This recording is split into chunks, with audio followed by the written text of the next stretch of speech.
Hello everyone, welcome to IAS point. आज हम लोग यहाँ पे बात करेंगे शुरुआती कदम। दैट मीन्स कि जो अभी हमारा राजनीतिक नियोजन की बात चल रही थी, यानी कि नियोजित विकासशील राजनीति की जो हम बात कर रहे थे, तो इसमें हम देखेंगे कि स्टार्टिंग में हमने क्या क्या अपने लक्ष्य निर्धारित किए थे और उसके पूरा करने के लिए क्या क्या कदम उठाए गए थे, ये सारी बातों पर गौर करेंगे।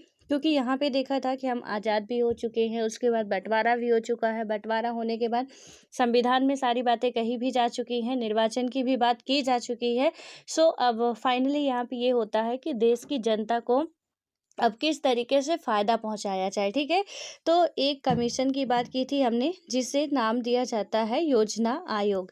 योजना आयोग का गठन आपका 1950 में होता है। ठीक है, लेकिन 1950 के बाद हाल फिलहाल में 1 जुलाई 2015 को योजना आयोग का जो न्यू वर्जन आता है आपका नीति आयोग, और इसका गठन किया जाता है। इसमें मैंने कल सारा बता दिया है आपको कि इसका अप्रोच क्या है, योजना आयोग का क्या था, नीति आयोग का क्या था, और ये सारे क्वेश्चंस आपके एग्जाम में पूछे गए हैं और आगे भी पूछे जाएंगे। सो प्लीज़ इनमें आप अपना ध्यान बना के रखिएगा, सारी चीज़ें कवर कर लीजिएगा। इसके बाद अब हम देखेंगे यहाँ पे कि और क्या क्या कदम गवर्नमेंट के द्वारा उठाए गए हैं। तो होता क्या है कि जो सोवियत संघ की तरह भारत में भी क्या हुआ कि योजना आयोग ने भी पंचवर्षीय योजनाओं का विकल्प चुना, क्योंकि भारत के पास विकास के दो ही रास्ते थे। हम लोग कल ही पढ़ चुके हैं कौन कौन से था। या तो वो उदारवादी पूंजीवाद व्यवस्था को अपनाए, या उसके बाद क्या करे कि वो समाजवाद व्यवस्था को अपनाए। लेकिन ये दोनों में ही खतरा था। ठीक है, कि उदारवादी या पूंजीवादी अपनाता है, इसमें भी डायरेक्ट प्राइवेट निजी संस्था के हाथों में सारी चीज़ें आ जाएगी और उसका जो मन करेगा, जिस तरीके से मन करेगा वैसा यूज करेगा। समाजवादी में पूरा गवर्नमेंट के रोल में आ जाएगा, तो भी यहाँ पे इतना ज़्यादा इन्वेस्टमेंट वगैरह लोग करेंगे नहीं, और करेंगे नहीं तो डेवलप होगा नहीं। ठीक है, तो इसमें भी दिक्कत थी। अब हुआ क्या यहाँ पे कि इन्होंने क्या किया कि सोवियत संघ, ठीक है, इसकी तर्ज पर क्या किया गया कि पंचवर्षीय योजनाओं का विकल्प चुना गया। किसका? 5 ईयर प्लान का। और इसके पीछे एक सीधा साधा विचार था कि भारत सरकार अपनी तरफ से एक दस्तावेज तैयार करेगी, यानी कि हमारा जो 5 ईयर प्लान लाने का स्कीम था और इसे ख़त्म क्यों किया गया। ठीक है, तो ये आपका था 2012 से 17 तक में भी, और इसे 2017 तक में क्या कर दिया गया है, फिर 2017 के बाद से पंचवर्षीय योजनाओं को नहीं लाया गया है। तो इन सब के पीछे का रीजन जो भी है, मैंने आपको कल होमवर्क में दिया था, एक दो स्कीम्स मैंने बताई भी थी आपको कि इस तरीके से आपको सारी स्कीम्स जो है वो कवर कर लेनी है, काफ़ी इम्पोर्टेंट है। और ये 2017 तक, बस इतना याद रखिएगा कि पंचवर्षीय योजनाएं कब से खत्म हुई, तो 2017 से। ठीक, अब इसके बाद क्या आता है यहाँ पे कि भारत जो इंडियन गवर्नमेंट थी, वो क्या करना चाह रही थी कि अपनी तरफ से एक दस्तावेज तैयार करेगी, और जिसमें अगले 5 सालों के लिए उसकी आमदनी और खर्च की योजना होगी। ये 5 ईयर प्लान क्यों लाया गया था कि पूरा हम 5 साल के लिए प्लानिंग करेंगे। जैसे आप लोग प्लानिंग करते हैं, 1 मंथ का टारगेट बनाते हैं, उसके लिए प्लानिंग करते हैं, देन उसका आउटपुट इनपुट देखते हैं कि हमने कितना इसमें आउटपुट किया, कितना इसमें इनपुट हमने लगाया था, कितना उसका आउटपुट निकलता है, वो सारा रेशियो निकाल के फिर आप आगे की प्लानिंग करते हैं कि यदि अभी हमारे यहाँ पे, मतलब हमारे काम पे कोई गड़बड़ी रह गई है, नेक्स्ट टाइम से अब हम इस पे भी सुधार करेंगे, ताकि हम जितना इनपुट लगा रहे हैं या भी ज़्यादा इनपुट लगाने की ज़रूरत भी है, उस हिसाब से हम लगाएंगे। ठीक है, कुछ ऐसे यहाँ पे भी हुआ कि 5 साल की पूरी स्कीम बनाएंगे, और क्या खर्च हुआ, कितना खर्च हुआ, आगे कितना होगा, कैसे होगा, ये सारी, ये मतलब ऐसा था कि निर्धारित करेंगे। ऐसा नहीं था, वो चुनाव वाली पंचवर्षीय योजना नहीं है। ठीक है, इसको ये कंफ्यूज मत होइएगा कि हर 5 साल बाद चुनाव होते हैं तो ये वाली पंचवर्षीय योजना, तो ये नहीं, ऐसा नहीं है। गवर्नमेंट की जितनी भी स्कीम्स है, गवर्नमेंट की जो भी योजनाएं हैं, उनके तहत किस तरीके से ये मान के चलिए कि आर्थिक लेवल पे है। ठीक है, आपका राजनीतिक लेवल पे नहीं है। और इसके बाद क्या होता है कि इस योजना के अनुसार केंद्र सरकार और सभी राज्य सरकारों के बजट को 2 हिस्सों में बांटा गया। किसका? सेंटर का और स्टेट का जो भी बजट था ना, उसे 2 पार्ट्स में डिवाइड कर दिया गया था। और एक हिस्सा क्या था? गैर योजना व्यय का था। यानी कि 2 भाग में इनको बाँट दिया गया, केंद्र को और राज्य को, और एक कहाँ पे था तो गैर योजनागत व्यय पे था, योजना व्यय, ठीक है। उसके बाद क्या होता है, इसके अंतर्गत सालाना आधार पर दैनंदिन मदों यानी कि दैनंदिन मदों पर खर्च करना था। दूसरा हिस्सा योजना व्यय का था और योजना में तय की गई प्राथमिकताओं को ध्यान में रखते हुए इसे 5 साल की अवधि में खर्च करना था। और पंचवर्षीय योजना पर अमल करने का एक फायदा यह था कि सरकार के सामने अर्थव्यवस्था की एक बड़ी तस्वीर होती थी और वह अर्थव्यवस्था में लंबी अवधि के मतलब कि हस्तक्षेप कर सकती थी। जो 5 ईयर लाने का प्लान था वो क्या था, हालांकि काफ़ी लंबा टास्क रखा गया था, बट ये था कि इसमें से आप देखिए कि जितना भी ओवरऑल हो रहा कंट्री में, ठीक है, इकोनॉमिक पे किसका कहाँ पे कितना इफेक्ट पड़ रहा है, ये थोड़ा सा एक मोटा मोटा खाका गवर्नमेंट के पास तैयार हो जाता था और इसमें सेंटर और स्टेट दोनों का ही रोल होता था, ठीक है। उसके बाद कुछ आपने इकोनॉमिक्स का कुछ जो परसेंट है वो रख लिया जाता था, किसके लिए, आपकी योजनाओं के लिए। कुछ ऐसे रख लिया जाता था कि जो योजनाएं अभी बनी नहीं है, आने वाले टाइम में हमें ज़रूरत होगी, हम बनाएंगे, उनके लिए भी होता है। देखिए हमारे यहाँ पे संचित निधि है, आकस्मिक निधि है, तो इनमें भी जो पैसा रखा जाता है ना, तो किसी का पैसा है कि संवैधानिक पदों के वेतन देने के लिए होता है, तो किसी में पैसा रखा जाता है, जैसे आकस्मिक निधि वगैरह हो गए, कि इनमें हम पैसा क्यों रख रहे हैं, पैसा इनमें रखा जाता है, ठीक है। और ज़रूरी है कि आप रखोगे ही, अभी हम लोग आगे पढ़ेंगे ये सारी चीज़ें कि इनमें क्यों पैसा आप रखते हो। तो यही है, गवर्नमेंट के पास आपके पैसे की कमी नहीं, वहाँ पे इन्हें कुछ भी हो जाए, आप पैसा मजबूरी के लिए या आपातकालीन स्थिति के लिए पैसा आप बचा के रखते हो, कि ये जब भी जैसे कोरोना जैसी महामारी या अदर कोई कारण आते हैं, कभी युद्ध की स्थितियाँ आती हैं, तो हमारे देशवासी भूखे ना मरे, ठीक। क्योंकि कब आप देखते हो कि गवर्नमेंट स्कीम लॉन्च कर देती है कि राशन फ्री, यानी कि जो आपका पीडीएस के तहत भोजन मिल रहा फ्री, गैस फ्री, कहाँ से फ्री कर रही है, क्या वो मतलब उसके पास कहीं से ऐसा किया कि डेली नोट छापती है। देखिए नोट छापना भी एक बहुत बड़ी बात होती है। जैसे श्रीलंका का भी हाल हुआ ना, फूड क्राइसिस श्रीलंका में चल रहा था, बेशक बहुत अच्छे तरीके से चल रहा था। वहाँ पे हुआ क्या था कि श्रीलंका के लोग जो थे, तो जब ये कोविड जैसी सिचुएशंस आती है, हाँ, और बहुत सारी कंडीशंस बनती है, उन्होंने क्या किया, उन्होंने सोचा कि भैया अब हम क्या करना चाहिए, फूड अपना सिक्योर करके रख लेना चाहिए। मार्केट में फूड गया नहीं तो क्या हुआ, कीमत बढ़ गई, लोगों ने खरीदना बंद कर दिया, यहाँ पे काफ़ी दिक्कत आ गई। तो इससे क्या हुआ कि इसके लिए आंदोलन वगैरह चलाने लगे। तो अब क्या हुआ, यहाँ पे जो बता रहे हैं कि श्रीलंका की सरकार जो थी, भैया वो रुपया छापने लगी, श्रीलंकन रुपया जो होती है वो छापने लगी। लेकिन उससे क्या होगा कि हर एक आदमी के पास, फूड क्राइसिस बंद नहीं हुआ, हर एक आदमी के पास क्या हो गया, पैसा आ गया, पैसा तो आ गया, लेकिन अब उतना ज़्यादा अनाज तो सब लोग कोल्ड स्टोरेज पे रख लिया बंद करके, तो वो ख़त्म नहीं हुआ। लेकिन इसमें क्या किया, इकोनॉमिक्स का फंडा है कि यदि पैसा बढ़ा तो कीमत घटी, मार्केट में पैसा आया, कीमत घटी।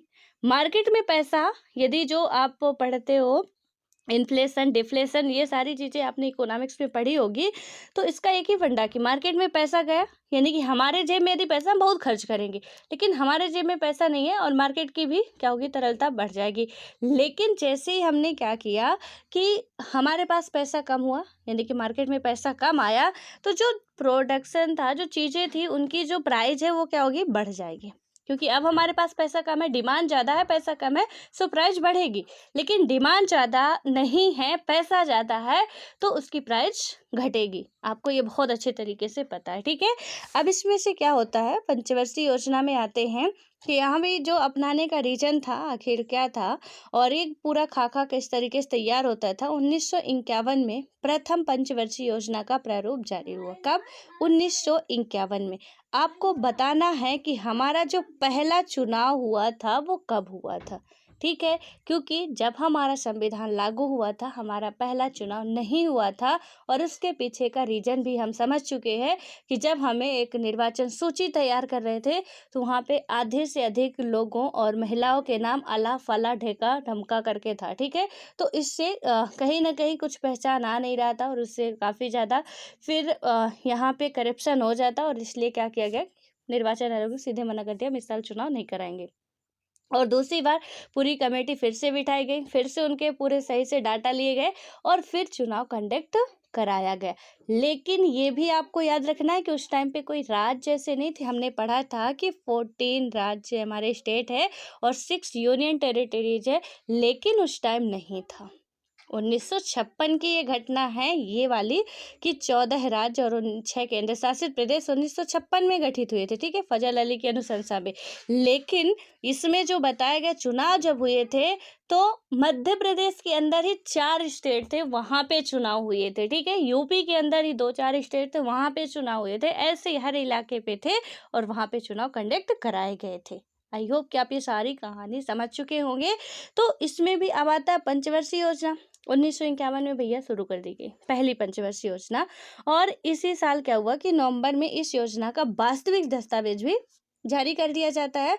और इससे देश में गहमा गहमी यानी कि जो काफ़ी अफरा तफरी का माहौल पैदा हुआ और जीवन के हर क्षेत्र के लोग मसलन बुद्धिजीवी, पत्रकार, सरकारी और गैर सरकारी क्षेत्र के कर्मचारी, उद्योगपति, किसान और राजनेता आदि ने क्या किया कि योजना के दस्तावेजों पर व्यापक बहस मुबाहिसा चलाया। इन्होंने क्या किया कि योजना के जो दस्तावेज थे उनमें काफ़ी विवाद हुआ, काफ़ी बहस का मुद्दा बना ये। और नियोजन को लेकर क्या हुआ कि देश में जो गहमा गहमी पैदा हुई थी वह 1956 से चालू दूसरी पंचवर्षीय योजना के साथ अपने चरम पर पहुंच गई थी। आज का आपका होमवर्क है, बताना है आपको कमेंट बॉक्स में कमेंट करके कि सेकंड 5 ईयर जो प्लान है, मैंने कल आपको बता दिया, ठीक है। अब आपको बताना है कि जो सेकंड आपका 5 ईयर प्लान आया था इसमें क्या किया गया था, यानी कि कुछ सबसे पहले कि किसको प्रायोरिटी दी गई थी और इसके तहत कौन कौन से यहाँ पे या बात करें कि क्या स्थापित किया गया था, ठीक है, कौन कौन से उद्योग थे जो कि स्थापित किए गए थे, प्लीज़ आप इसे बताइएगा। तो इसमें क्या हुआ कि 1956 जब द्वितीय पंचवर्षीय आई भैया और बवाल खड़ा हो गया।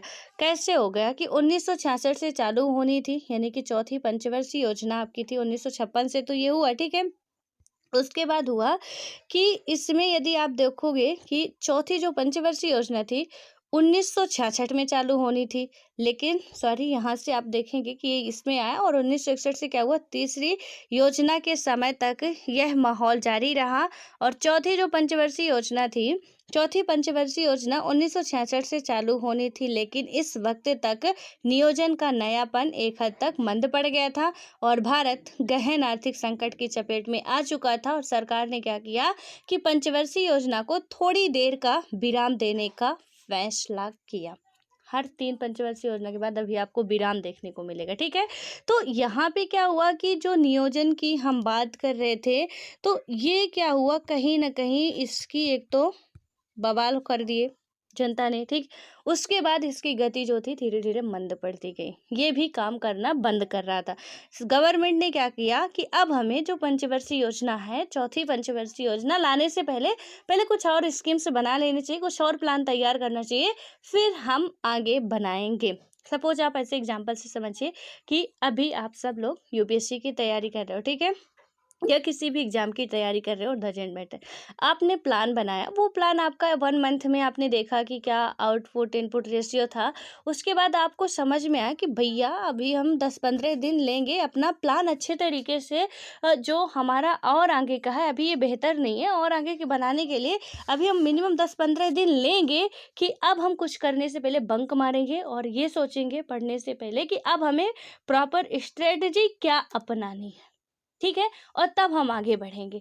तो सेम सिचुएशन यहाँ पे भी हुई कि इन्होंने जब उतनी ज़्यादा उम्मीद जितनी थी उतनी ज़्यादा सफलताएं नहीं पाई, तो फिर इन्होंने भी सोचा कि अभी हमें फ़िलहाल बंद कर देना चाहिए। और भारत जो था वो आर्थिक संकट इसके सामने काफ़ी ज़्यादा आ चुकी थी और पंचवर्षीय योजनाओं की थोड़ी देर यहाँ पे बंद भी किया गया। और हालांकि क्या हुआ कि इन योजनाओं की जो प्राथमिकताओं और प्रक्रियाओं को लेकर अनेक आलोचनाएं सामने आई, लेकिन यह बात सच है कि इस वक्त तक भारत के आर्थिक विकास की बुनियाद पड़ चुकी थी। भले ही ए टू जेड जितनी हमारी उम्मीद थी उतना ना हमें मिल पाया हो, बट ऐसा आप नहीं कहोगे कि बिल्कुल पूरे तरीके से फ्लॉप रही है, ठीक है। तो ये तो बिल्कुल आप ऐसा कह नहीं सकते हो अब देखिए यहाँ पे आता है पूरी 5 ईयर प्लान्स। होप सो कि आपको यहाँ पे समझाया गया है, सो आप लोग अच्छे से समझिएगा और मैं जितना बोलती जाऊँ प्लीज़ उसे नोट करते जाइएगा, ठीक है। तो ये मत सोचिएगा इकोनॉमिक्स का है भैया, आपके पॉलिटी में हम पढ़ रहे हैं, सो पॉलिटी के लिए भी इम्पोर्टेंट है, आपके इकोनॉमिक्स के लिए भी इम्पोर्टेंट है। तो कहीं ना कहीं सारे रिश्ते एक दूसरे से जुड़े होते हैं, ठीक है। आप किसी के भैया पापा बेटे होंगे, लेकिन सबसे आम हमारा रिश्ता जुड़ा होता है। ऐसे ही सारे सब्जेक्ट्स हैं, उन्हें अलग करके कभी कोशिश मत करिएगा, वरना पढ़ नहीं पाएंगे आप। कि अलग करके पढ़ेंगे कि अरे ये कौन से हो गया चैप्टर, हमको तो ये सब पढ़ना ही नहीं था। तो ऐसा कुछ नहीं होता है, सारी चीज़ें हमें मिक्स वेज में पढ़नी पड़ती है। अब आता है इसमें, लिखिए आप हेडिंग डालिएगा यहाँ पे जो है प्रथम पंचवर्षीय योजना, ठीक है। अभी मैं जितना लिखवा रही हूँ प्लीज़ उतना लिखिए, यदि कल लिखे हों तो बेहतर है, यदि नहीं लिखे हों तो आप भी, मैं लिखवा रही हूँ हेडिंग का क्या डालेंगे आप, प्रथम पंचवर्षीय योजना। इसके बाद आप इसका जो डेट है वो क्या लिखेंगे, 1951 से 56। कब से कब तक, 1951 से लेके 56 तक। आपको यहाँ पे देखने की कोई जरूरत नहीं, मैं बोल रही हूँ जितना उतने पे ध्यान दीजिए, ठीक है। आप स्लाइड मत देखिए, हाँ चाहे देख लीजिए कोई बात नहीं। और उसके बाद आप लिखेंगे, ये हुआ आपका पहला पॉइंट। दूसरा पॉइंट आपका क्या होता है कि जो हेराल्ड डोमर मॉडल है, ठीक है, ये किस मॉडल पर आधारित है, तो ये आपका आधारित है हेराल्ड डोमर करके एक मॉडल था। ये व्यक्ति थे जिन्होंने अपना मॉडल तैयार किया था और इस मॉडल पर पहली पंचवर्षीय योजना आधारित है। कई एग्जामों में ये क्वेश्चन पूछा जा चुका है, सो प्लीज़ इसे आप नोट करिए। उसके बाद लिखिए आगे, तीसरा पॉइंट आप लिखेंगे, इसका टारगेट कितना था, लक्ष्य कितना था। तो इसका टारगेट था 2.1% का लक्ष्य रखा गया था और अचीव हमने कितना किया, इस जो टारगेट से 1% हमने ज़्यादा ही कर लिया, 3.6% हमने अचीव किया। यानी पहली जो 5 ईयर प्लान आती है, फर्स्ट 5 ईयर प्लान, उसमें हमने अपने टारगेट से ज़्यादा अचीव कर लिया था, ठीक है। उसके बाद क्या हुआ कि इस योजना के तहत कौन कौन सी स्कीम्स लाई गई या किसकी शुरुआत की गई, तो यहाँ पे भाखड़ा नांगल, व्यास तथा दामोदर नदी घाटी परियोजनाओं का विकास किया गया था। ये आपका होगा चौथा पांचवा जो भी पॉइंट है, इसे आप नोट करिए। और प्रीवियस ईयर के क्वेश्चन यदि आप सॉल्व कर रहे होंगे, बेशक आपको सारी चीज़ें पता होंगी, ठीक है। एक बात यहीं पे और नोट करिए, अभी मैं चैप्टर पे नहीं जा रही हूँ, क्या लिखा हुआ है प्लीज जो मैं लिखवा रही हूँ उसे लिखिए। यहीं पे आपको नोट करना है, सामुदायिक विकास कार्यक्रम का प्रारंभ इसी बीच में किया गया था। और ये कब किया गया था आपका, तो ये किया गया था 1952 में। ये कई बार पूछा गया है, सो आपको याद रखना है। और कल मैंने बताया था बॉम्बे प्लान, बॉम्बे पर उद्योगपतियों के बीच में हुआ था, मुंबई के जो 8 उद्योगपति थे, और इससे 1944 में हुआ था, इसको भी आपको याद रखना है, ठीक है। उसके बाद अब आपका क्या आता है, आई होप कि यहाँ पे भी वही सारी चीज़ें लिखी हुई है कि जो भी आपकी 1951 से 56 तक की कोशिश की गई गरीबी के मकड़ जाल से निकालने की थी। और यहाँ पे योजना को तैयार करने में जुटे विशेषज्ञों ने एक क्या किया कि के.एन. राज थे, ठीक है। यहाँ पे एक जो विशेषज्ञ थे के.एन. राज नामक व्यक्ति थे, और इस युवा अर्थशास्त्री की दलील थी कि अगले 2 दशक तक भारत को अपनी चाल धीमी रखनी चाहिए, क्योंकि तेज रफ्तार विकास से अर्थव्यवस्था को नुकसान पहुंचेगा। यदि तेजी से आप विकास करोगे ना, तेजी से दौड़ोगे तो जल्दी थक जाओगे। तो इनका जो कहना था ना के.एन. साहब का कि थोड़ा भैया आप धीरे धीरे चलो, हम अच्छे तरीके से डेवलप कर जाएंगे। देखिए 5 ईयर प्लान जो फर्स्ट आता है उसमें हमने टारगेट से ज़्यादा अचीव कर लिया, तो यहाँ पे टारगेट भी इतना ज़्यादा नहीं रखा गया था, 1% का ही रखा गया था। अब इनका जो कथन था वो भी सही था। और उसके बाद क्या हुआ कि पहली जो पंचवर्षीय योजना में ज़्यादा जोर कृषि क्षेत्र पर था। किस पे था, कृषि क्षेत्र पर। मैंने कल भी आपको बताया था, और यहाँ पे इसको भी आप नेक्स्ट पॉइंट डाल के नोट करिए कि इसमें मेन लक्ष्य क्या था या मेन इसमें टारगेट क्या था, वो था आपका कृषि था, ठीक है। ये कृषि पर ध्यान देने की बात इसमें कही गई थी। उसके बाद क्या होता है कि इसी योजना के अंतर्गत बांध और सिंचाई के क्षेत्र में निवेश किया गया। किसमें, बांध और सिंचाई के क्षेत्र में। विभाजन के कारण क्या हुआ था कि कृषि क्षेत्र को गहरी मार पड़ी थी, और इस क्षेत्र पर तुरंत ध्यान देना जरूरी था। यहाँ पे भाखड़ा नांगल, ये कहाँ पे, किस नदी पे, सतलज नदी पे, प्लीज इसे ध्यान रखिएगा, ठीक है। भाखड़ा और नांगल हम मिला के कहते हैं, बट ये दो अलग अलग है।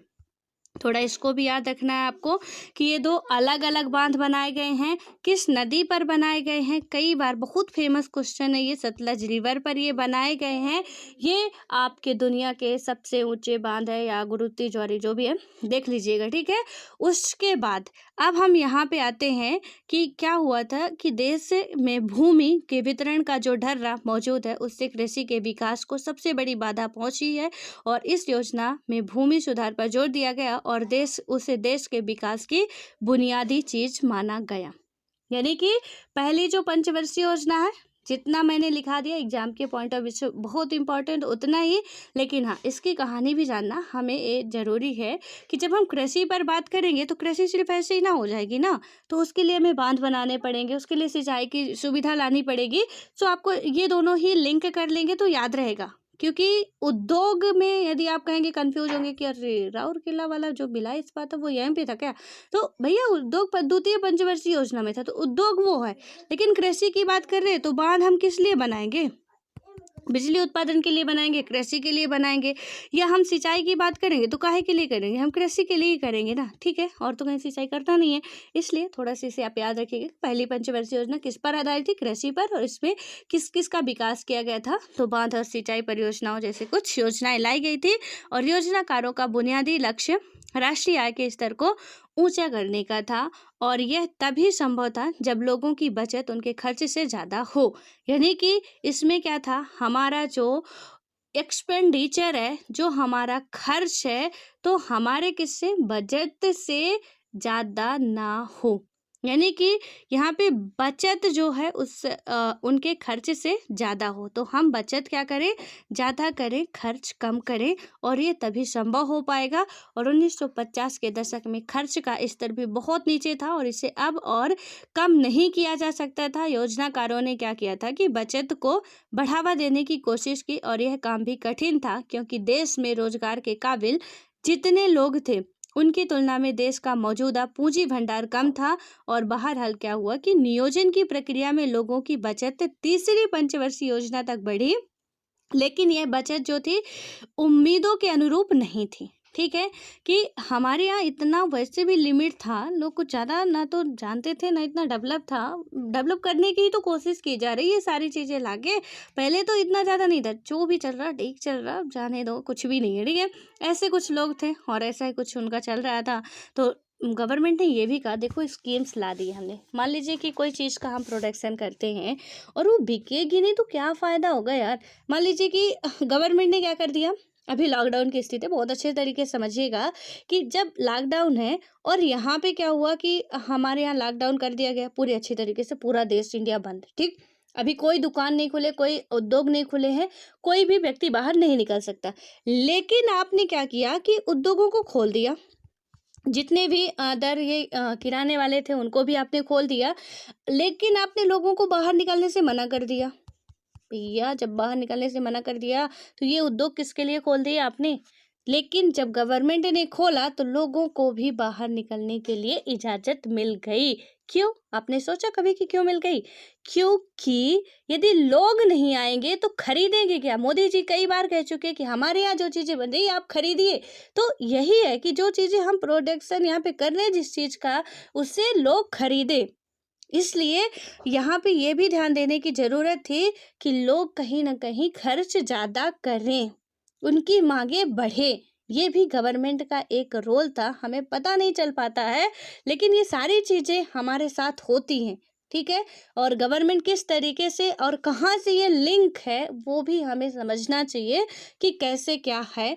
और इसके अनुरूप क्या होता है आपकी जो फर्स्ट 5 ईयर प्लान था की शुरुआत इससे कहीं ज़्यादा बचत की उम्मीद की गई थी। और बाद के दिनों में क्या हुआ, यानी कि 1960 के दशक से लेकर 70 के दशक के शुरुआती सालों तक बचत की मात्रा में लगातार आपकी कमी भी देखने को मिलती है। अब देखिए कि औद्योगिकीकरण की तेज रफ्तार, अभी हमने फर्स्ट 5 ईयर प्लान में देखा था कि क्या बातें चल रही थी यहाँ पे यहाँ पे बातें चल रही थी कृषि से आधारित, लेकिन अब यहाँ पे आ गया है कि औद्योगिकीकरण की तेज रफ्तार और सेकंड 5 ईयर प्लान है, जो थर्ड 5 ईयर प्लान है, जो फोर्थ 5 ईयर प्लान है, जो फिफ्थ 5 ईयर प्लान है। यदि आप लोग कर सकते हैं खुद से तो बेशक करिए, और यदि नहीं कर सकते हैं तो प्लीज़ कमेंट बॉक्स में कमेंट करके ज़रूर बताइएगा, ठीक है। मैं आपको पूरा A to Z करवा दूंगी, और इतने अच्छे तरीके से करवा दूंगी कि शायद ही आप कभी उसे भूल पाओ, क्योंकि जब चीज़ें हम अपना रट्टा मारने की जगह कंसेप्ट के थ्रू याद करते हैं तो वो जल्दी भूलता नहीं है हमारा, ठीक है।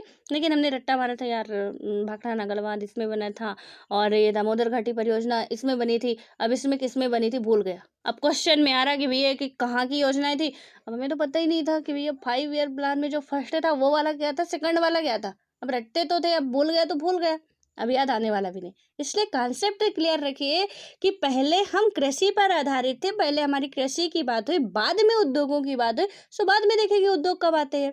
तो इससे क्या होगा कि आपका थोड़ा सा मतलब कभी भी क्वेश्चन आ जाए, कभी रिवाइज भी ना कर पाए आप ना, लेकिन क्वेश्चन आ जाए तो आप उससे बिल्कुल धड़ल्ले से मार के ही आओगे और सही ही लगाओगे।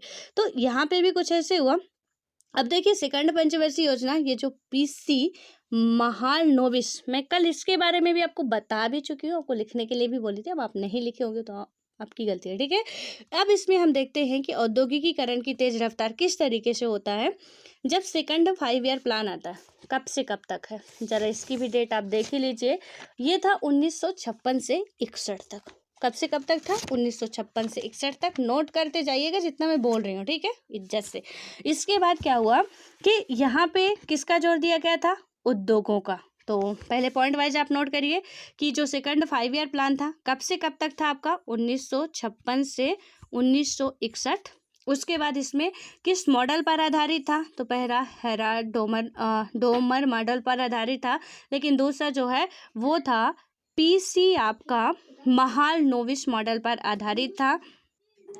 और यहाँ पे जब आप देखेंगे कि इसका मेन उद्देश्य क्या था, तो समाजवादी समाज की स्थापना करना था। इसका लक्ष्य कितना रखा गया था, इसका लक्ष्य आपका रखा गया था 4.5%। हमने अचीव कितना किया था, तो हमने लक्ष्य के मुताबिक 4.1% ही अचीव किए थे। पहली पंचवर्षीय योजना में हमने बड़ा तेजी से बढ़े, उसके बाद थोड़ा सा नीचे आए, ठीक है।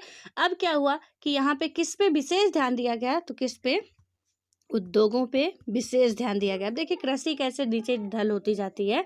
उसके बाद जब कृषि पर विशेष ध्यान देते हैं तो कुछ योजनाएं वगैरह आई थी। देखिए क्या आता, तो दुर्गापुर, भिलाई, राउरकेला के इस्पात कारखाने इसी पंचवर्षीय योजना के तहत खोल दिए गए थे, ठीक है। इतना आप नोट कर लीजिए, इतना ही आपके एग्जाम के लिए इम्पोर्टेंट है।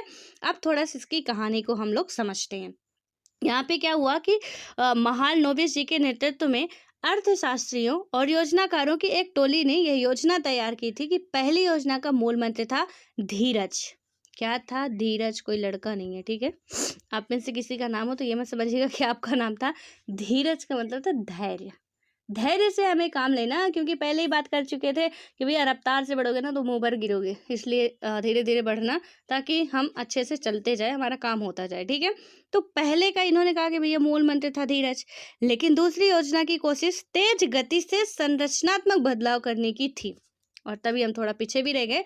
और इसके लिए हर संभव दिशा में बदलाव की बात तय की गई थी, और सरकार ने देशी उद्योगों को संरक्षण देने के लिए आयात पर भारी शुल्क लगाया। यहाँ ने उन्होंने क्या किया, सॉरी थोड़ा सा तबीयत खराब है। देसी उद्योग जो थे उनको बढ़ावा देने के लिए, कैसे, जो हमारे देश के उद्योग थे, ठीक है, इनको हमने क्या किया, बढ़ावा देने के लिए हमने क्या कर दिया, ये 1951 में ना जो औद्योगिक जो आपका क्या था, एलपीजी था, आया था।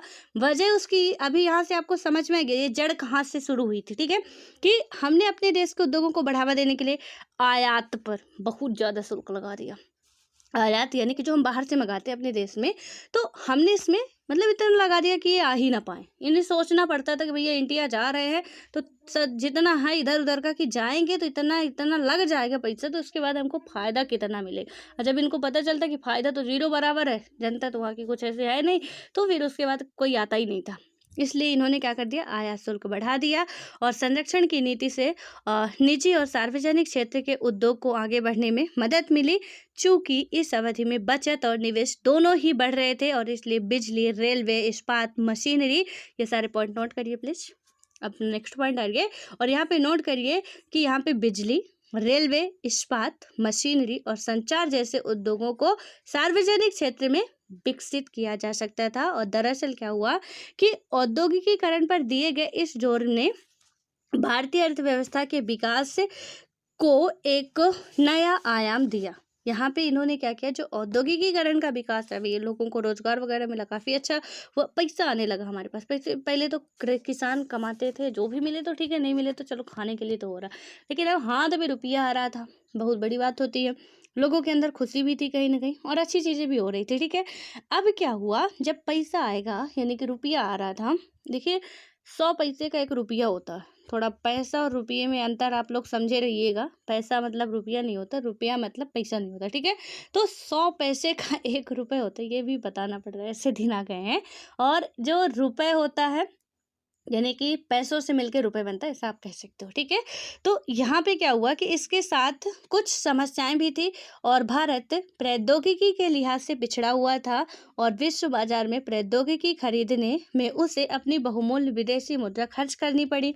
इसके अतिरिक्त उद्योगों ने क्या किया कि कृषि की अपेक्षा निवेश को ज़्यादा आकर्षित किया और ऐसे में खाद्यान्न संकट की आशंका अलग से सता रही थी।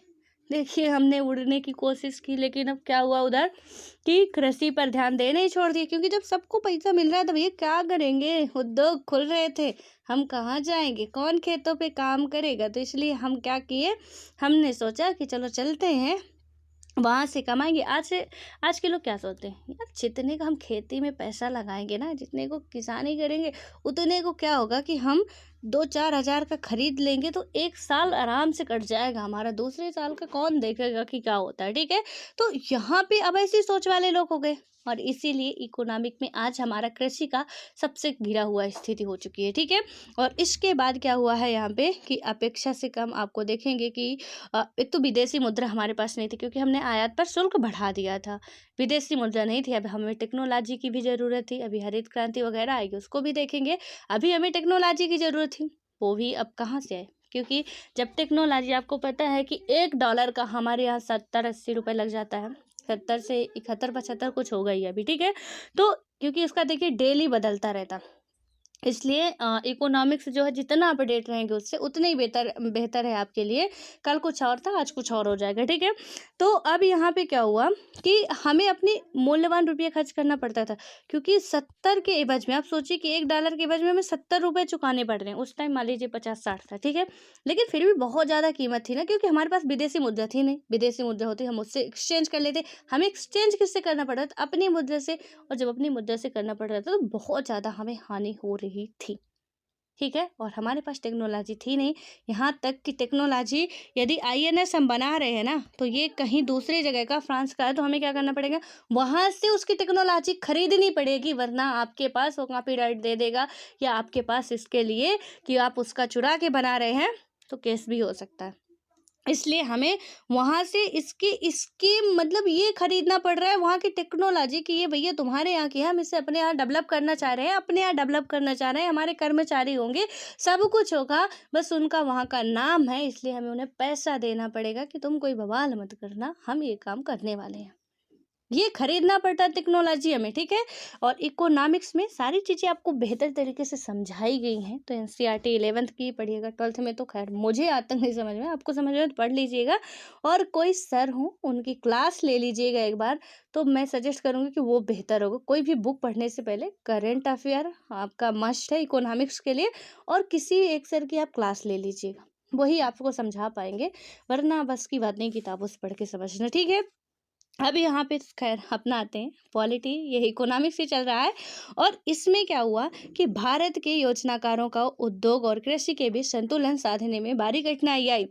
यानी कि हमने बना तो दिया था सारी चीज़ें, लेकिन हम क्या नहीं कर पा रहे थे, यहाँ पे इसमें हमारा बैलेंस ही नहीं बन पा रहा था। क्यों? क्योंकि हमने उद्योग पर ज़्यादा ध्यान दिया, लोग उद्योग की तरफ ज़्यादा भागने लगे, कृषि को छोड़ने लगे। कृषि में उतना प्रॉफिट भी नहीं था और लोग इसको छोड़ने भी लगे। और इससे क्या हुआ कि इसका रेशियो गिरा, और जब गिरा तो खाद की संकट आ ही जानी थी।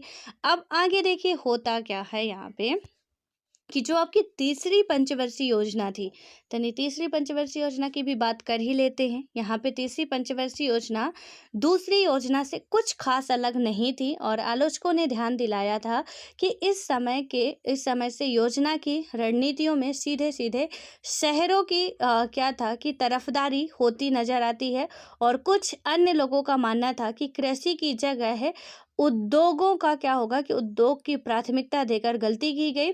और कुछ ऐसे भी लोग थे जो चाहते थे कि भारी उद्योग की जगह कृषि आधारित उद्योग पर जोर दिया जाए। ये देखिए, यानी कि हमने एक पर इतना ध्यान दे दिया कि दूसरा बेचारा तो यहाँ पर रोने ही लगा। ठीक है, अब इसको कुछ मिल ही नहीं रहा था। कृषि पर हमने पहली बार में ध्यान दिया तो उद्योग नहीं था, उद्योग पर हमने ध्यान दिया तो कृषि नहीं है, और कृषि नहीं तो आपको पता बिना खाए पिए आदमी का जिंदगी चलती नहीं है। ठीक है, थोड़ा इसको पढ़िए आप, विकेंद्रीकृत नियोजन ये क्या चीज़ें हैं। और इसको पढ़ने से पहले थोड़ा सा आप लोग क्या करिए, थर्ड जो 5 ईयर प्लान है उससे भी आप लोग लिख ही लीजिए। लिखिएगा, हेडिंग डालिएगा आप लोग तीसरी पंचवर्षीय योजना। उसके पहला पॉइंट आप क्या लिखेंगे, 1961 से 1966। उसके आगे इसका टारगेट लिखेंगे, लक्ष्य कितना निर्धारित किया गया था, कितना हम प्राप्त कर लेंगे, 5.6। पहले से ही लक्ष्य रखा जाता था, क्योंकि आप लोग भी रखते हो ना लक्ष्य कि हम क्या करेंगे, ये 5.6। ठीक है, आप क्या लक्ष्य रखते हो कि हम इस महीने पॉलिटी खत्म करके ही मानेंगे चाहे कुछ भी हो जाए। अब नहीं खत्म हुआ, हमने टारगेट रखा था कि इस मंथ में पॉलिटी हम A to Z खत्म कर देंगे, और नहीं हुआ, यानी कि हमने 2.8% ही इसको अचीव कर पाए। हमने उतना अच्छा एफर्ट अपना नहीं दिया, और हमें ये असफलता देखने को मिली कि इसका आधा पार्ट भी हम ना कर पाए। तो जो तृतीय पंचवर्षीय योजना में हमने 5.6 प्राप्त करने की कोशिश की थी, लेकिन हमारा मिला कितना, 2.8% मिला। अब देखिए जोर किसमें दे रहा था, क्योंकि कृषि और उद्योग दोनों को देख चुके हैं हम, ज़्यादा इसमें फायदा हो नहीं रहा था। ठीक है, अब क्या हुआ कि 1964 में पूर्व सोवियत संघ के सहयोग से बोकारो, झारखंड में Bokaro iron and steel industry की स्थापना की गई थी। कब की गई थी, तृतीय पंचवर्षीय योजना के तहत की गई थी। अभी उद्योग ही भैया चल रहा है, और यहाँ पे नियोजित अभी अर्थव्यवस्था की ही बात की जा रही है। तो प्लीज इसे लिखिए कि 1964, ये डेट कई बार क्वेश्चन में पूछा गया। मैं कोई भी ऐसा कोई नहीं पढ़ा रही हूँ जो नहीं पूछा गया आपका, इसलिए लिखते जाइए। ठीक है, बाइज्जत आपके लिए फायदा होगा। तो 1964 में क्या हुआ, सोवियत संघ के सहयोग से, किसके सहयोग से, सोवियत संघ के सहयोग से, कहाँ पे, झारखंड के बोकारो में आयरन स्टील एंड स्टील जो आपका है Bokaro iron and steel industry की स्थापना की जाती है। ठीक, उसके बाद क्या होता है कि इसके जो मेन असफलता के कारण थे कि हमने 5.6% अचीवमेंट की बात की थी, लेकिन हम 2.8 पे ही क्यों रह गए। इसके जो हमें अनसक्सेस होने के रीजन क्या थे, देखिए यही बताती हूँ मैंने कि हिस्ट्री आप पढ़ेंगे, इतिहास पढ़ते हैं तो वर्तमान ऑटोमेटिक समझ में आ जाता है। आप ये मत सोच कर इतिहास क्यों पढ़ रहे हैं, इतिहास पढ़ना जरूरी होता है ताकि हम वर्तमान को समझ पाएँ। अब हमने देखा बहुत पहले से सारी चीज़ें पढ़ चुके हैं कि भारत पाकिस्तान के कब कब युद्ध हुए, भारत चीन के कब कब युद्ध हुए, भारत कैसी कैसी स्थितियों से गुजर चुका है, ये सारी चीज़ें हम पढ़ चुके हैं। अब घटना देखिए कि मैं सन बता रही हूँ, आपका दिमाग यदि चलेगा तो आप समझ जाएंगे। 61 से 66 के बीच में आपको पता है क्या क्या हुआ था। पहली बात, भारत की असफलता के कारण में 1962 में क्या हुआ था, भारत और चाइना का युद्ध हुआ था। ठीक, दूसरी बात, भारत और पाकिस्तान का युद्ध हुआ था। और तीसरी बात जो घटना आती है, और ये घटना आपको देखने को मिलती है यहाँ पे, सूखा पड़ गया था भारत में। इसी सन के तहत सूखा भी पड़ गया था। आपको पता हो कि हमारे और पाकिस्तान के मध्य 4 युद्ध हुए हैं। ठीक है, इससे कतई नहीं भूलना आपको कि 1971 से पहले भी एक ऐसा ईयर है जहाँ पे भारत और पाकिस्तान का युद्ध हुआ है। वो एक 1948 में होता है, एक 1900 देखिएगा 65-66 कुछ ऐसे ही होता है। ठीक है, उसके साथ 65 में होता है, और देख लीजिएगा आप लोग, एक 1971 में होता है और एक 1999 में युद्ध होता है। 4 युद्ध हमारे भारत और पाकिस्तान के साथ होते, एक युद्ध चाइना के साथ होता है। लेकिन 1961 और 66 के बीच में एक युद्ध हुआ था हमारा भारत और पाकिस्तान के साथ, एक युद्ध हुआ था भारत और चीन के साथ। चीन में हम बुरी तरीके से हार चुके थे।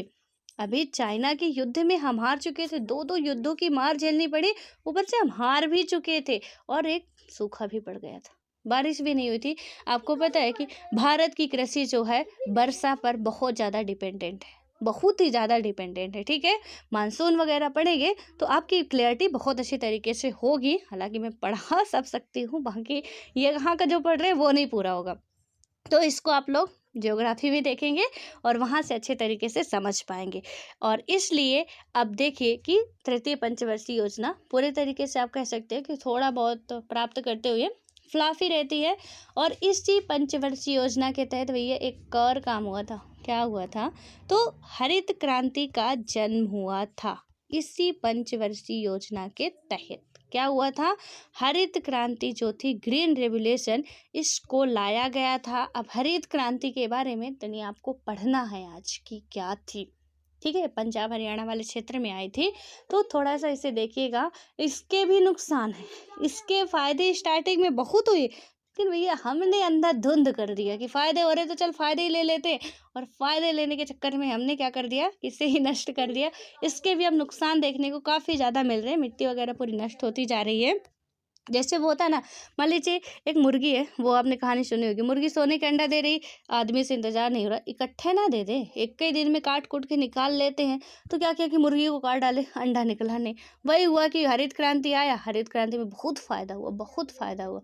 लेकिन उसके बाद लोगों ने क्या किया, यहाँ तक कि अभी हम जो सूखा की बात कर रहे हैं ना, रमेश सिंह की बुक आपने इससे कोई भी पढ़े होंगे, देखेंगे वहाँ पे एक चैप्टर में पूरा ये बताया गया है कि जहाँ सूखा की हम बात कर रहे थे, जहाँ भुखमरी की बात हो रही थी, वहीं पे लोग अपने अपने घरों पे इतना अनाज रखे थे। यही हरित क्रांति योजना के तहत इतना ज़्यादा अनाज था, लेकिन देश के लोग भूखे मर रहे थे। सोचिए क्या लोगों की थिंकिंग थी, क्या सोच थी कि हमारे देश में इतना अनाज था कि हम दूसरे देश वालों को भी गिरा सकते थे, लेकिन उसी टाइम हमारे यहाँ अकाल पड़ा, हमारे देश के लोग भूखे मर रहे थे। ये वजह क्या थी? सारा कुछ रुपयों का ही खेल होता है ज़िंदगी में, सब कुछ यही होता है, ठीक है। अब इसके बाद थोड़ा सा मुख्य विवाद क्या थे, क्या कैसे हुआ, और कुछ फिल्में भी आई हैं इनसे रिलेटेड, ज़रा इन पे भी गौर किया करिए आप लोग। और देखिए इसमें जो यहाँ पे बताया गया विकेंद्रित योजना, थोड़ा सा देख लेते हैं। यहाँ पे क्या बताया गया कि जरूरी नहीं कि हर नियोजन केंद्रीकृत हो, और ऐसा भी नहीं है कि नियोजन का मतलब हमेशा उद्योगों और बड़ी बड़ी परियोजनाओं से ही लाया जाए। केरल के विकास में और नियोजन के लिए जो रास्ता चुना गया उसे केरल मॉडल कहा गया, ठीक है। केरल में कुछ हुआ था, केरल वाले इतना किसी पे डिपेंड रहते नहीं है, आज बहुत डेवलप हैं वो। और यहाँ पे क्या हुआ कि इस मॉडल में शिक्षा, स्वास्थ्य, भूमि सुधार, कारगर खाद्य वितरण और गरीबी उन्मूलन पर जोर दिया जा रहा है। और केरल के प्रति क्या था कि व्यक्ति, यानी कि केरल में प्रति व्यक्ति आय अपेक्षाकृत कम है, और यहाँ औद्योगिक आधार भी तुलनात्मक रूप से कमजोर रहा, और इसके बावजूद केरल ने साक्षरता 100% है। आज एजुकेशन के लेवल में कौन सा स्टेट फर्स्ट नंबर पे आता है? वो है आपका केरला। उसके बाद हेल्थ के लेवल पे कौन से स्टेट आपका सबसे ज़्यादा डेवलप है? वो भी है आपका केरला ही है, ठीक है। तो देखिए कि वहाँ पे किस पे जोर दिया गया, वो जापानी मॉडल अपना रहे थे कि हमारे देश की जनता ही जो कुछ है तो है, यानी इसके स्वास्थ्य पर हमें ध्यान देना चाहिए, और यहाँ पे इसके एजुकेशन पर ध्यान देना चाहिए, और उसके बाद तो सारे काम अपने आप ही हो जाने हैं। उसके बाद क्या होता है यहाँ पे कि इन्होंने भी यही किया था कि गरीबी लोगों पर ध्यान दो, शिक्षा पर ध्यान दो, हेल्थ पर ध्यान दो, बाकी तो हम कर ही लेंगे। अब क्या हुआ कि यहाँ पे जो आपको वहाँ शिशु मृत्यु दर और मातृ मृत्यु दर और जन्म दर भी कम थे, क्योंकि हेल्थ बढ़िया था, वहाँ का हेल्थ सेक्टर वो सुधार के रखे थे। केरल के लोग क्या थे कि केरल में लोगों को कहीं ज़्यादा चिकित्सा सुविधा मुहैया है। 1987 से 1991 के बीच सरकार ने नव लोकतांत्रिक पहल नाम से अभियान चलाया, और इसके अंतर्गत विकास के अभियान चले, जिसमें विज्ञान और पर्यावरण के मामले में 100% साक्षरता का अभियान शामिल है।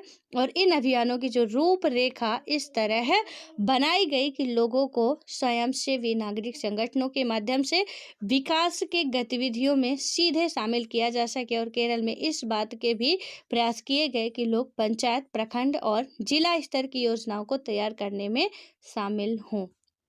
केरल के मॉडल से सीख के हमारी सेंट्रल गवर्नमेंट भी यहाँ पे काम कर रही थी। और स्कीम इसने कौन सा चला था? 9 लोकतांत्रिक पहल। क्या बात है, ठीक है। और केरल ने क्या चला था? केरल मॉडल के नाम से जाना जाता है। उसने किस बात पे जोर दिया था? तो ज़रा इस पे भी आप लोग अपना ध्यान बनाए रखिएगा कभी भी एग्जाम्पल वगैरह देने हो। एंड अभी भी जो न्यूज़पेपर आप पढ़ते हैं, केस स्टडी जो भी आता है, यहाँ पे ऐसा हो रहा, वहाँ पे ऐसा हो रहा, यहाँ की व्यवस्था ऐसी है, दिल्ली में ऐसा किया जा रहा है, दिल्ली में शिक्षा के लिए ये अपनाया जा रहा, तो उस पर ध्यान दिया करिए और उससे पढ़ा करिए ध्यान से, ठीक है। उसे स्किप मत किया करिए कि दिल्ली में यदि एजुकेशन के लिए कोई बात अपनाई जा रही है तो वो किस आधार पे अपनाई जा रही है, कैसा अपनाई जा रही है, क्या पूरे देश में ऐसी योजनाएं लागू कर देनी चाहिए, या हेल्थ के लिए जो केरल में अपनाया जा रहा है क्या वो पूरे स्टेट में या ऑल ओवर इंडिया में ऐसी स्कीम्स लानी चाहिए। ऐसे कुछ आप लिख सकते हैं, क्योंकि देखिए स्टेट की भी अपनी कैबिनेट है, स्टेट में भी सारा कुछ होता है जो सेंटर पे होता है। हाँ, ये है कि थोड़ा वो पावरफुल सेंटर ज़्यादा है, स्टेट कम है, लेकिन स्टेट गवर्नमेंट भी अपनी स्कीम्स लॉन्च करता है। मैंने कल कुछ स्कीम्स के नाम बताए थे और आपसे पूछा भी था कि ये किस स्टेट के द्वारा लॉन्च की गई हैं। तो यहाँ पे हर एक स्टेट जो लॉन्च करेगा, मान लीजिए एमपी गवर्नमेंट ने लॉन्च किया बेटी बचाओ बेटी पढ़ाओ, वो यूपी वालों को फोर्स नहीं करेगा कि आप इसमें करिए ही, मैं हम जो स्कीम लॉन्च कर रहे हैं आप मानिए। लेकिन यूपी गवर्नमेंट ने लॉन्च किया कोई अदर योजना, यूपी गवर्नमेंट हमारे यहाँ नहीं ये करेगी कि आप ज़बरदस्ती करेगी कि आप मानो। अलग अलग स्टेट अपने हिसाब से करते हैं, अपने हिसाब से वहाँ के जो को अधिकार उसका रहता है और उन्हें उसका फ़ायदा मिलता है, ठीक है। थोड़ा इस पे भी ध्यान रखिएगा। अब आता है मुख्य विवाद वगैरह जो भी है, ये हम लोग अपने नेक्स्ट वीडियो में बात करेंगे, क्योंकि योजनाएं तो ठीक है चल ही रही हैं और 3 योजनाएं तो मैंने करा दी है, और जितनी योजनाएं आगे की हैं और आगे की योजनाएं सारी बहुत अच्छे तरीके से, और कल नहीं किया जो जिसने भी, आज आपसे विनम्र निवेदन है हाथ जोड़ के कि कर लीजिएगा। आज नहीं तो जब पेपर देने जाएंगे तब आपको समझ में आएगा कि मैडम सही बोल रही थी, एग्जाम में ये आते हैं और हम कर लिए तो बेहतर है। नहीं करोगे तो आपको बहुत पछतावा होगा, आप ये एग्जाम पे ध्यान नहीं दे पाओगे। ये सोचो काश मान लिए होते बात तो अच्छा होता है, इसलिए अभी मान लो ना, पछताना ना पड़े आगे।